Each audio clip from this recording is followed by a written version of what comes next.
El escudo luminoso, de Elena Petrovna Blavatsky. Formábamos un pequeño y selecto grupo de viajeros de corazón animoso.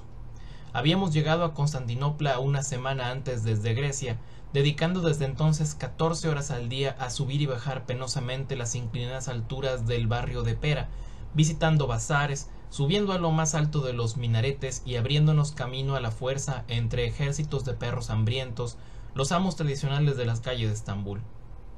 La vida nómada es contagiosa, dicen, y no hay civilización que sea lo bastante fuerte para destruir el atractivo de la vida libre sin restricciones una vez que sea probado. Al gitano no se le puede tentar para que abandone su tienda, e incluso el vagabundo común encuentra en su existencia precaria y sin comodidades una fascinación que le impide aceptar un trabajo y un domicilio fijos. Durante nuestra estancia en Constantinopla, mi principal cometido fue evitar que mi Spaniel Ralph fuera víctima de ese contagio y que se uniera a los caninos beduinos que infestaban las calles. Era muy bueno, mi compañero constante y querido amigo. Tenía miedo de perderlo y mantuve una vigilancia estricta de sus movimientos. Sin embargo, durante los 3 primeros días se comportó como un cuadrúpedo tolerablemente bien educado y se mantuvo fiel junto a mis talones. Ante cualquier descarado ataque de sus primos mahometanos, ya se tratara de una manifestación hostil o de una muestra de amistad, su única respuesta era meter la cola entre las patas y, con aire de recatada dignidad, buscar protección bajo el ala de algún miembro de nuestro grupo. Puesto que desde el principio había mostrado una aversión tan decidida a las malas compañías, comencé a sentirme segura de su criterio, por lo que al final del tercer día había relajado considerablemente mi vigilancia. Este descuido encontró pronto, sin embargo, su castigo, lo que me hizo lamentar la confianza que mal había otorgado. En un momento en que no estaba vigilado, escuchó la voz de alguna sirena de 4 patas y lo último que vi de él fue cómo la punta de su tupida cola desaparecía por la esquina de un callejón sucio y curvo. Muy enojada, dediqué el resto del día a una vana búsqueda de mi bobo compañero. Ofrecí 20, 30, hasta 40 francos de recompensa por él. Otros tantos vagabundos malteses emprendieron su búsqueda y hacia el anochecer fuimos invadidos en nuestro hotel por una tropa completa, cada uno de ellos con un perro callejero más o menos sarnoso en los brazos que era, según trataban de persuadirme, mi perro perdido. Cuanto más lo negaba yo, más solemnemente insistían ellos, uno de los cuales llegó a ponerse de rodillas, sujetando una imagen de la Virgen en metal oxidado que llevaba en el pecho, e hizo un juramento solemne de que la propia reina del cielo se le había aparecido para indicarle que aquel animal era el correcto.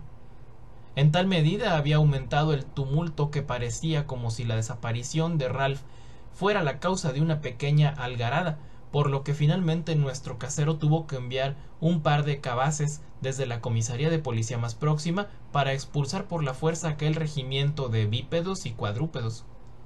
Empecé a tener el convencimiento de que nunca más volvería a ver a mi perro, pero todavía fue mayor el abatimiento cuando el portero del hotel, un viejo bandido a medias respetable que, a juzgar por las apariencias, no había pasado más de media docena de años en galeras, me aseguró con gravedad que todos mis esfuerzos eran inútiles, puesto que ya sin duda mi Cocker Spaniel había muerto y había sido devorado, dado que a los perros turcos sus hermanos británicos les parecen deliciosos. Esta discusión se había producido en la calle, en la puerta del hotel, y ya iba a abandonar la búsqueda, al menos por esa noche, cuando una anciana dama griega, una fanariota que había escuchado el altercado desde los escalones de la casa cercana, se acercó a nuestro desconsolado grupo y sugirió a Miss H., miembro del grupo, que consultáramos el destino de Ralph a los derviches.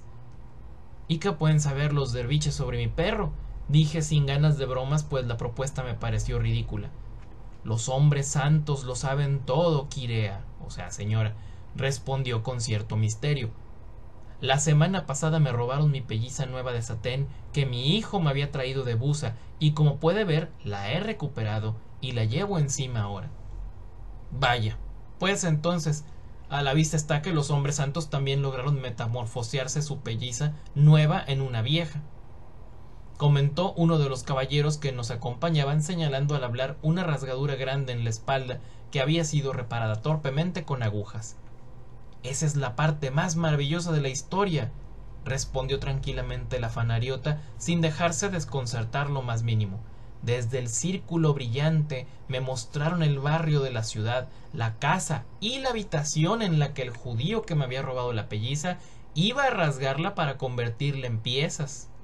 Mi hijo y yo apenas tuvimos tiempo para ir a la carrera al barrio de Kaliakowske y salvar mi propiedad. Cogimos al ladrón en el acto y ambos lo reconocimos como el hombre que nos había mostrado los derviches en su luna mágica. Confesó el robo y ahora está en prisión. Aunque ninguno de nosotros tenía la menor idea de a qué se refería ella al hablar de una luna mágica y un círculo brillante, y todos estábamos perplejos por el relato que nos había hecho de los poderes de adivinación de los hombres santos, en cierta manera todos sentíamos que la historia no era una invención, y dado que en todo caso parecía que había conseguido recuperar la propiedad, ayudada en cierto modo por los derviches, decidimos comprobarlo por nosotros mismos a la mañana siguiente, pues lo que le había ayudado a ella nos podría ayudar a nosotros también. El grito monótono de los muecines desde el balcón alto de los minaretes acababa de proclamar la hora del mediodía cuando nosotros, que acabábamos de descender desde la altura del barrio de Pera hasta el puerto de Gálata, nos abríamos camino a codazos y con dificultad entre el gentío sucio del barrio comercial de la ciudad. Antes de llegar a los muelles estábamos casi ensordecidos entre los gritos incesantes que taladraban los oídos y la confusión babélica de las lenguas. En esta parte de la ciudad es inútil guiarse por los números de las casas o los nombres de las calles. La ubicación de cualquier lugar deseado se indica por proximidad a uno u otro edificio más visible, como una mezquita, un baño o una tienda. En cuanto al resto, hay que confiar en Alá y su profeta. Fue por ello, con la mayor de las dificultades, como descubrimos al fin la tienda del proveedor británico de artículos para buques, detrás de la cual encontraríamos el lugar. El guía del hotel ignoraba cuál era la casa de los derviches tanto como nosotros, pero finalmente un pequeño griego vestido con la simplicidad de un desnudo primitivo, a cambio de una modesta propina de cobre, consintió en conducirnos hasta los danzarines.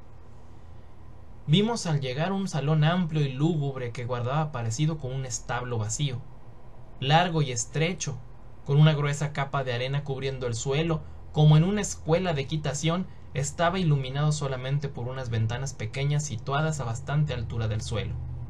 Los derviches habían terminado las actuaciones de la mañana y descansaban de su esfuerzo agotador.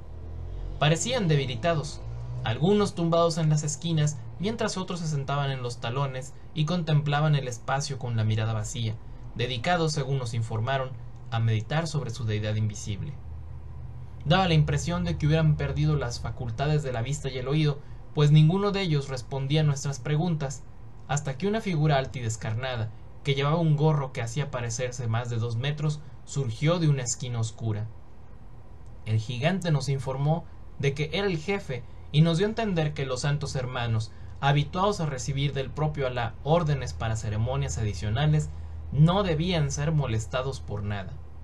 Pero cuando nuestro intérprete le explicó el objeto de nuestra visita, que únicamente a él le concernía, pues era el custodio único de la varita de adivinación, desaparecieron las objeciones y extendió la mano pidiendo limosnas.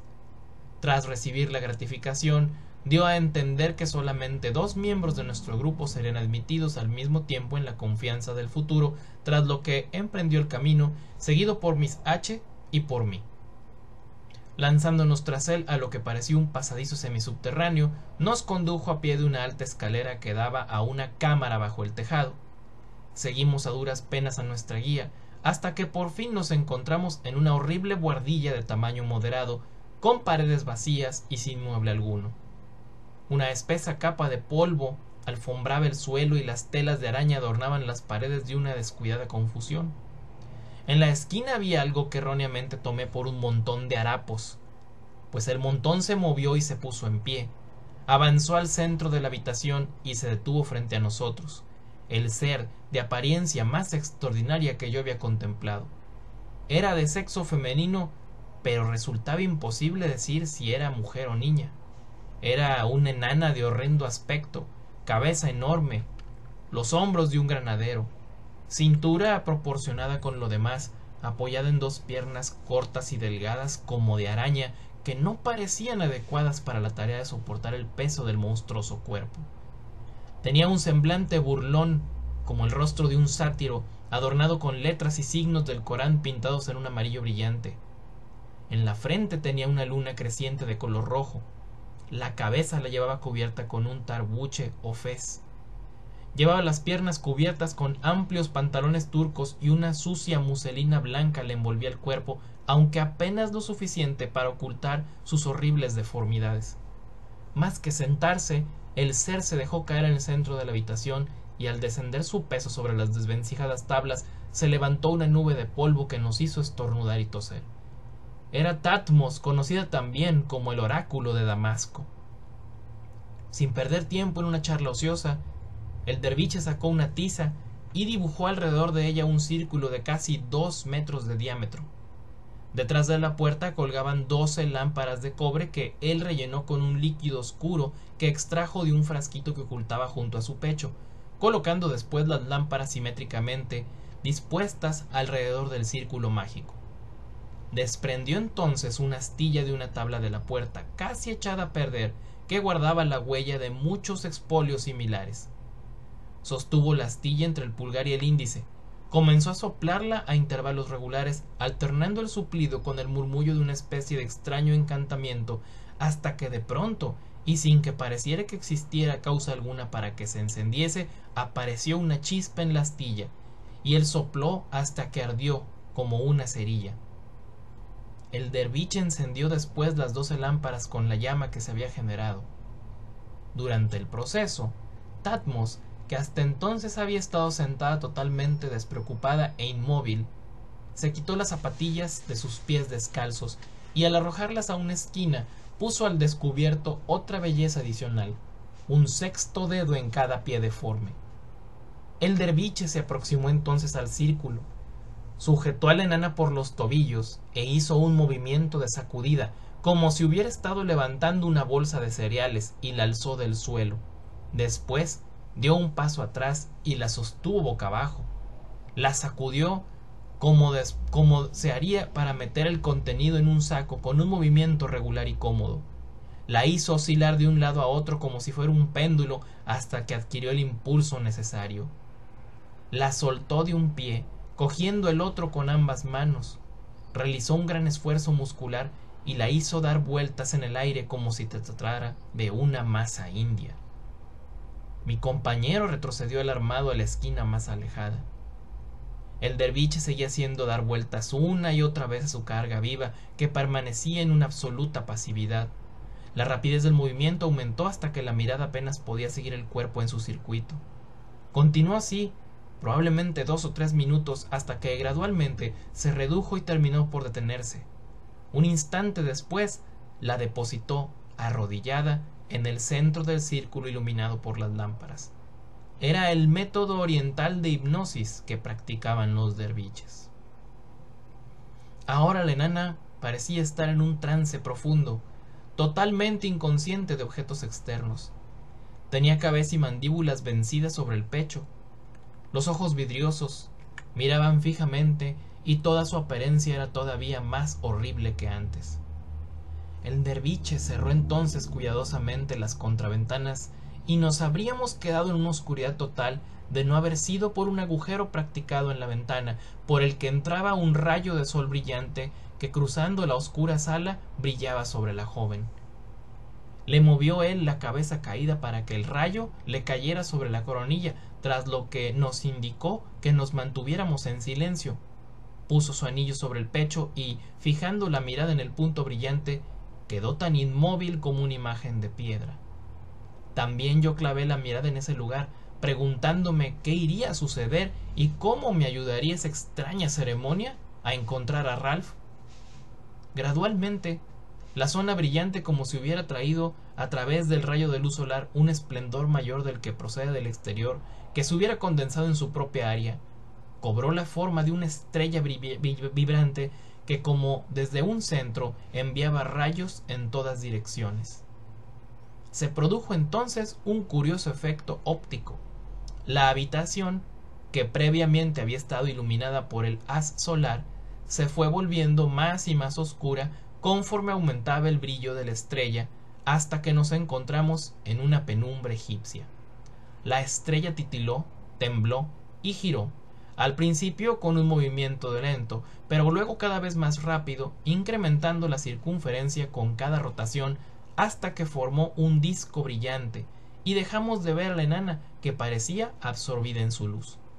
Tras haber alcanzado gradualmente una velocidad extremadamente rápida, tal como había hecho la joven cuando el derviche la sujetaba y le hacía dar vueltas, el movimiento empezó a reducirse hasta que finalmente se convirtió en una débil vibración, como el brillo de los haces de luna sobre el agua ondulante. Después titiló por un momento más prolongado, emitió unos últimos destellos y asumió la densidad e iridiscencia de un ópalo inmenso que permanecía inmóvil. El disco irradiaba ahora un lustre lunar suave y plateado que estaba concentrado en lugar de iluminar la buhardilla, y que solamente parecía intensificar la oscuridad. El borde del círculo ya no estaba en penumbra, sino antes al contrario tan definido como el de un escudo de plata. Como ya todo estaba preparado, el derviche, sin pronunciar palabra ni apartar la mirada del disco, extendió una mano, tomó la mía, me acercó a su lado y señaló el escudo luminoso.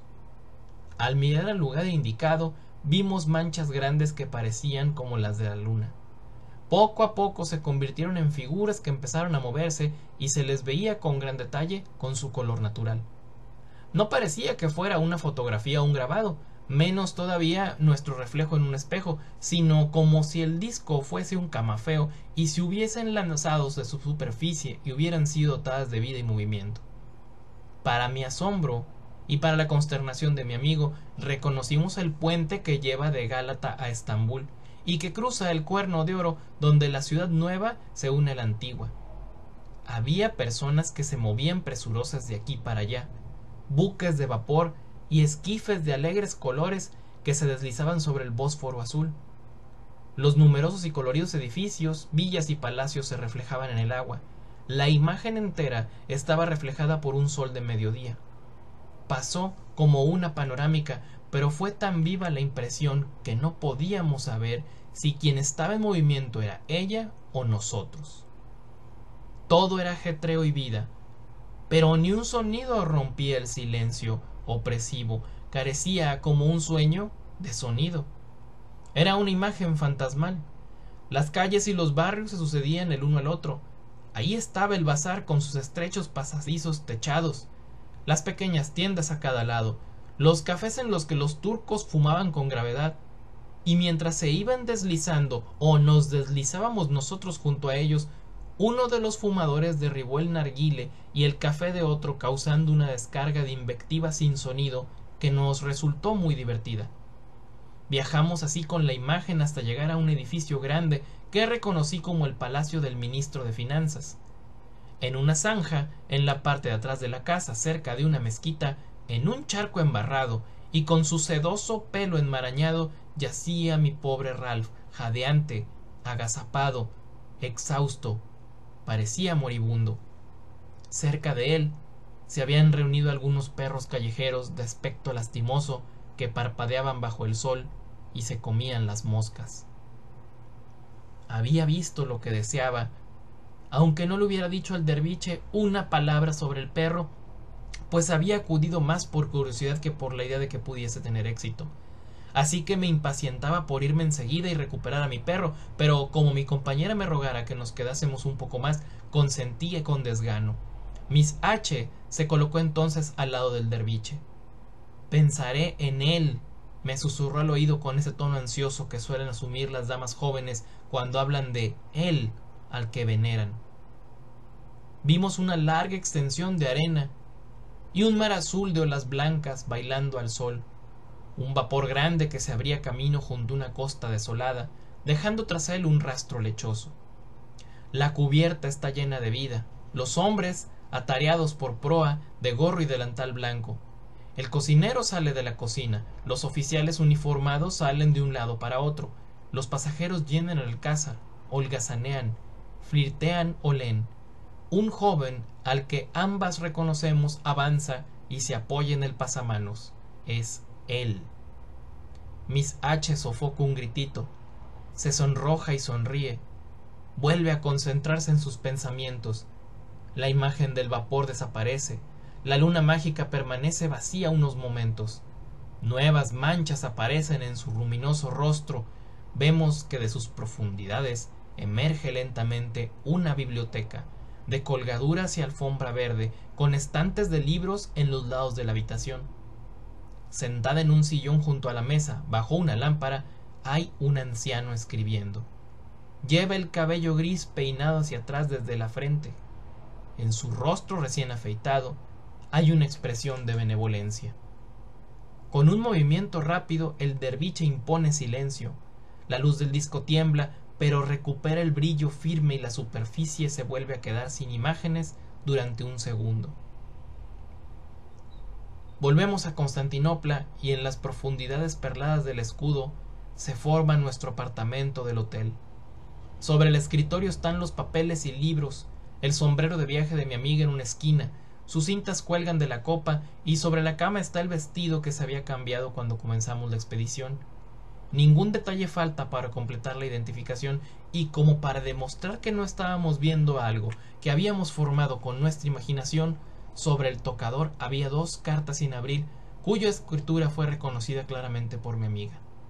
Eran de un querido pariente suyo de quien había esperado tener noticias en Atenas, sintiéndose decepcionada. Desaparece la escena y vemos ahora la habitación de su hermano, que se halla recostado en la sala con un criado bañándole la cabeza de la que, para nuestro horror, gotea sangre. 1 hora antes habíamos dejado al joven en perfecto estado de salud. Ante esta imagen, mi compañera lanzó un grito de alarma y tomándome de la mano me llevó a la puerta. Nos reunimos con nuestro guía y amigos para volver a toda prisa al hotel. El joven H había caído por la escalera, haciéndose una herida bastante fea en la frente. En el tocador de nuestra habitación estaban las 2 cartas que habían llegado mientras estuvimos fuera.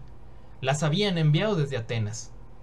Pedí un coche con el que me dirigí al Ministerio de Finanzas e iluminada por el guía encontré rápidamente la zanja donde había visto por primera vez el disco brillante. En mitad de la charca, destrozado, medio muerto de hambre, pero todavía vivo, estaba Ralph, mi hermoso Cocker Spaniel. Cerca de él estaban los perros callejeros que parpadeaban y despreocupadamente se comían las moscas. El escudo luminoso de Elena Petrovna Blavatsky.